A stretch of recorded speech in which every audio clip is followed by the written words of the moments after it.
Hello everyone, welcome back to my channel Piyas ব্লগে অনেক অনেক ওয়েলকাম। নতুন একটি ব্লগে অনেক অনেক স্বাগত জানিয়ে আজকে আমার নতুন একটি ভিডিও স্টার্ট করছি। আমি যাচ্ছি মেয়েকে নিয়ে নাচের ক্লাসে, আর অনেক দিন পর যাচ্ছি। আর আমি না আজকে একটু লেট করে ব্লগটা স্টার্ট করলাম, বাড়িতে কাজ বাজ সেরে চলে এসেছি নাচের ক্লাসে। এখানে মেয়ের নাচ কমপ্লিট হয়ে গেল, আর এখন যাচ্ছি একটু মায়ের বাড়িতে, আর ওখানে গিয়ে একটু খাওয়া দাওয়া করে চলে যাব বাড়িতে।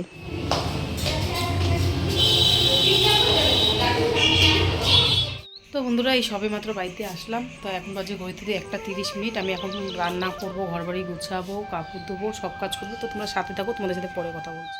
ঘুম থেকে উঠে বাসি ঘর ঝেড়ে হাত পা ধুয়ে তারপরে গোপুসোনাকে উঠিয়ে ওদের খাওয়া দাওয়া করে দিয়েছি। আর সকালবেলা তোমাদের দাদাভাই ম্যাগি, পুচকি, দুধ আর আমি চা খেয়ে গেছিলাম। তো বাড়ির থেকে আসার সময় একটু নিয়ে এসেছিলাম মাছ, আর একটু নিয়ে এসেছিলাম মাছের ডিম, আর এগুলোই রান্না করব। অনেকটা বেলা হয়ে গেছে যদিও, আর তোমাদের দাদাভাই কালকে যেহেতু রাত জাগা ছিল, তো সেই কারণে ও ঘুমোচ্ছে, আর আমি এদিকে কাজ বাজগুলো করছি। তো কালকে রাতে ও বাড়িতে আসেনি, অনেক দূরে গেছিলো গাড়ি নিয়ে, সেই কারণে। তো আসার সময় মাছ নিয়ে এসেছি, মানে মাছ নিয়ে আসার কথা ছিল না, তো ভাবলাম যে না মাছ একটু নিয়ে যাই, যেহেতু একটা কচু এনেছিলাম, শোলা কচু, জানি না তোমরা কি বলো কচুটাকে, আমরা বলি শোলা কচু। শোলা কচু এনেছিলাম, শোলা কচু দিয়ে মাছের ঝোল করব পাতলা করে, আর ডিমটা, মাছের ডিমটাও মানে মাছের ঝোলে দেবো, আর কিছুটা ভাজা খাবো। আর শোলা কচুর যে ডাইগাটা আছে না, ওটা একটু কচুর শাকের মতন করব। আর সকালবেলা উঠে আমি কিন্তু আজকে আর বাসনগুলো মাজিনি, বাসন আর কাপড়গুলো রয়েই গেছে, সেই কারণে এখন বাসন আর কাপড়টাও ধুয়ে ফেলবো। আর হিয়াকেও স্নান করাতে হবে, ঘর বাড়িও গুছাতে হবে, অনেকটাই কাজ। তো তোমাদের দাদাভাই তো শুয়ে আছে, বাট কিছুক্ষণ পরে মানে এত অবস্থাটা খারাপ হয়ে যাবে আমি কখনো স্বপ্নে ভাবিনি। যেহেতু আমি ভয়েসটা পরে দিচ্ছি, এই কারণে আমি বলতে পারছি তোমাদেরকে।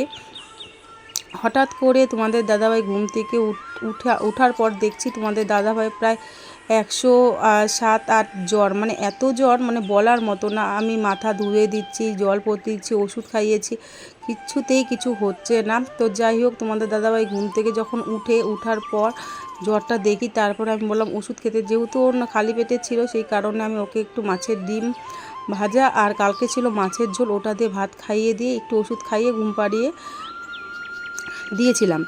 তারপরে ঘুম থেকে ওঠার পরেও দেখি জ্বরটা কমছে না। তারপরে তো আমি আর কিছুক্ষণ পর আর আমি ব্লগই ঠিক মতন করতে পারিনি, আর অনেকটাই জ্বর ছিল। আর ওর মানে এরকম অসুস্থ হয়ই না অনেক দিন পর, মানে আমি বলতেও পারবো না যে ওর কবে জ্বর এসেছিলো, মানে ওর অসুখ বিসুখটা কমই হয়, আমার আর মেয়ে ছেলের যা হয়। তো দেখতেই পাচ্ছ কাপড়গুলো ভিজিয়ে রেখেছিলাম, তো কাপড়গুলো ধুয়ে দিচ্ছি। আর আমি রোজই বিছনার চাদরগুলো কেচে নিই, তার কারণ হচ্ছে যে পরিমাণে গরম পড়েছে, আর ঘুমোলে পরে তো ঘাম, মানে গরমের মধ্যে ঘুমোলে না যতই ফ্যান ছাড়ে ঘুমাই না কেন, তাও দেখবা একটু ঘেমে ঘেমে যায়, আর ওই ঘামগুলো শুকালে না বিছনা একটা কেমন যেন গন্ধ করে, সেই কারণে আমি রোজ দিনের চাদর রোজ দিনেই ধুয়ে দিই। আর কাপড়গুলো ধোয়া হয়ে গেলে আমি চলে যাব কিন্তু রান্নাঘরে, এখনও রান্না হয়নি। এদিকে হিয়ার সাথে প্যাক প্যাক প্যাক প্যাক করেই যাচ্ছি, আর এদিকে কাজগুলো সারছি। তো বন্ধুরা, আমরা কিছুদিন পর হিয়াকে নিয়ে যাচ্ছি ডক্টরের কাছে, মানে প্রায় এখনও 6-7 দিন বাকি আছে। তো তোমাদেরকে অবশ্যই শেয়ার করব। তো সেই কারণে না আমি ব্লগটা ডেলি দিনই করছি, বাট এই এডিট করতে পারছি না, অনেকটা ব্যস্তর মধ্যে দিয়ে যাচ্ছি। আর কি হয়েছে কেন হয়েছে এটা মানে অন্য একটা ব্লগে তোমাদের সাথে শেয়ার করবো নি। আর এতটুকুই জেনে রাখো, মেয়েটা খুবই অসুস্থ, সেই কারণে আমাদের 2-3 মাস পর পর ওকে ডক্টরের কাছে নিয়ে যেতে হয়। আমার যদিও বা ওই মানে এই ব্লগটা তো আমার হিয়াস ব্লগেও যাবে, এই ব্লগে সবাই তোমরা জানো যে কি হয়েছে, কিন্তু পিয়াস ব্লগে তো তোমরা কেউ জানো না যে আসলেও আমার মেয়ের কি হয়েছে। যাই হোক বন্ধুরা, কাপড় ধোয়া কমপ্লিট হয়ে গেল। আমি একটু গেছিলাম দিদিদের ঘরে, তো কাপড়গুলো রেখে, তো এখন চলো কাপড়গুলো মেলে দিই। আর অনেকটা কাপড় বলতে গেলে যে কটা কাপড় ভিজিয়েছিলাম ওটা তো ধুয়েছি, তারপরে তোমাদের দাদাভাইয়ের কাজের থেকে এসেছিলো ওই কাপড়গুলো, তারপরে মেয়েকে নাচের স্কুলে নিয়ে গেছিলাম ওই কাপড়গুলো, আমার কুর্তি, এই সমস্ত কিছু সব কিছুই ধুয়ে দিলাম একবারে। এগুলো তোমাদের সাথে শেয়ার করিনি, কারণ মোবাইলটাতে সেরকম চার্জ নেই, তাও আমি চার্জ থেকে খুলে এনে ভাবলাম যে না তোমাদের সাথে একটু শেয়ার করে দিই।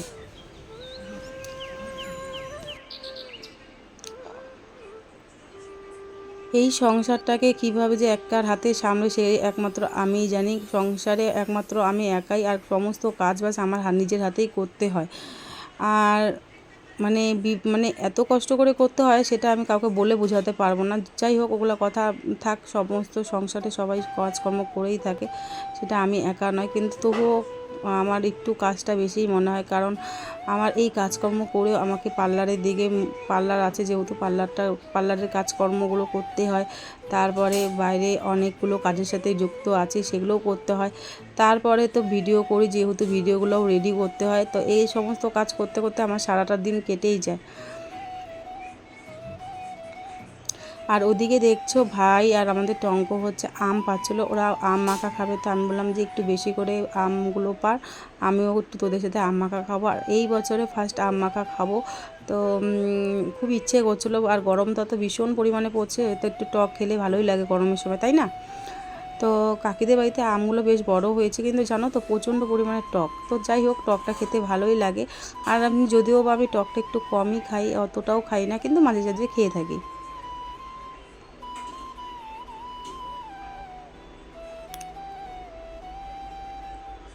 অনেকটা টেনশনের মধ্যে দিয়ে যাচ্ছি, কারণ আমাদের তো হাতে বেশি সময় নেই মেয়েকে নিয়ে যাওয়ার, অনেক টাকা পয়সা, অনেক কিছুই সমস্যা।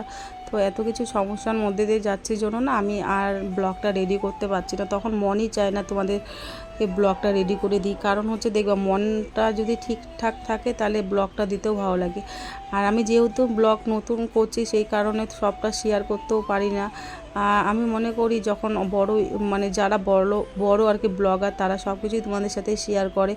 তার কারণ হচ্ছে তাদের সমস্ত লাইফস্টাইলে সব কিছু দেখা। কিন্তু আমি না একটু আমার একটু মনটা অন্যরকম লাগে, ভাবি যে কি না কি কমেন্ট আসবে এই সমস্ত কিছু দেখালে। যদি তোমরা বলো অবশ্যই তোমাদের সাথে শেয়ার করব। যে আমি যে সমস্ত কাজ দেখানো যায় তোমাদেরকে সেগুলোই কাজ শেয়ার করি, কিন্তু যে সমস্ত কাজ মনে হয় না যে সোশ্যাল মিডিয়া আনা উচিত, সেই সমস্ত কিছু আমি কিন্তু তোমাদের সাথে শেয়ার করে থাকি না। আর এদিকে যায়ের সাথে গল্প করতে করতে ভুলেই গেছিলাম যে আমার এখনও রান্না বাকি আছে। তো ওই পাশে কিছুটা কাপড় মেলে একটু বাকি ছিল, তো এই পাশে মেলে দিয়েছি ছোট জিনিসগুলো। তো যাই হোক বন্ধুরা, এই কাপড়গুলো মেলে আমি এখন রান্নাঘরের দিকে যাব। কিন্তু তুমি বিশ্বাস করো তোমরা, আমি তখনও জানি না যে তোমাদের দাদাভাই শরীরটা এত পরিমাণে খারাপ। না দেখো তো কী পরিমাণে আমি গেজাচ্ছি। আর তোমাদের দাদাভাই কিন্তু ঘুমিয়েই ছিল। তো যা আসলো, যা বিয়ে বাড়িতে গেছিলো, তো আমি বললাম যে তুই কবে আসলি? তো বললো যে অনেক দিন আগেই আসছি, তুমি তো ঘর থেকে বের হও না, এই জন্য দেখতে পারো না আমাকে। চলে আসলাম রান্নাঘরে গ্যাসটা বাড়িয়ে দিলাম। আর এদিকে দেখো যে কচুর ডাইগাগুলো ছিল ওগুলো ভাপাতে বসিয়েছি। আর এদিকে মাছগুলো একে একে করে আমি ভেজে নেবো। প্রথমে তো মাছের ডিমগুলো ভাজবো, কারণ মাছের ডিমগুলো ভেজে হিয়া আর আমি মিলে একটু খাবো। আর মাছের ডিমটা না তোমাদের দাদাভাই একদমই আনে না। তো আমি যেহেতু পেলাম সেই কারণে নিয়ে আসলাম। তোমাদের দাদাভাই অনেক কিছুই আনতে চায় না। তো যাই হোক, ছেলে মানুষ এরকম হয়েই থাকে।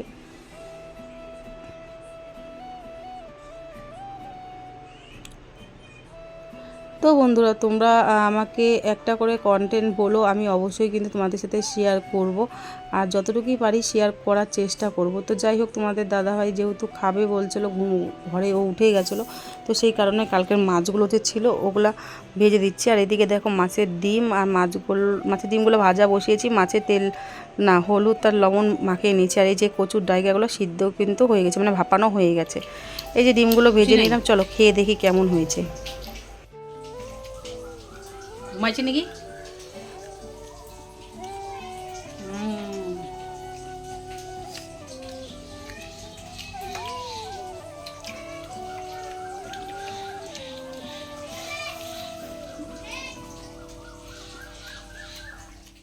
তো বন্ধুরা, এখন বাজে 7টা। আর আমি তখন কাপড় ধুয়ে রান্নাগুলো কমপ্লিট করেছি, তারপর তোমাদের সাথে কিছুই শেয়ার করতে পারিনি। আর তার কারণ হচ্ছে মোবাইলটা চার্জে বসেছিলাম। আর এদিকে তোমাদের দাদাভাইয়ের প্রচণ্ড জ্বর, এখন যাচ্ছে আমি ওষুধ আনার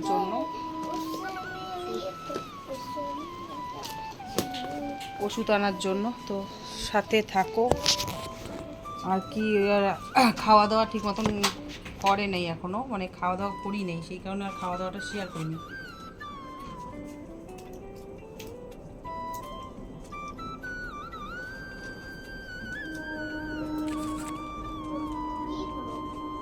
কি তুই জুতা পর যা।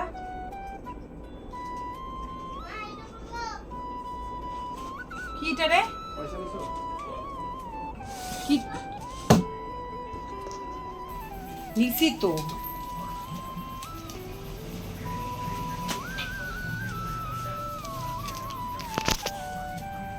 দরজাটা খুলতো ওই তো দুধ দিয়ে গেছে দুধটা ঢুকায় রাখি আইসে জাল দিব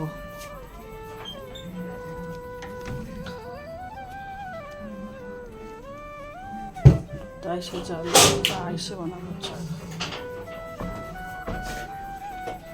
আস্তে আস্তে আমি পড়তেছি জুতার ধুলা বারান্দাতে করিস না একটু আগে মুছলাম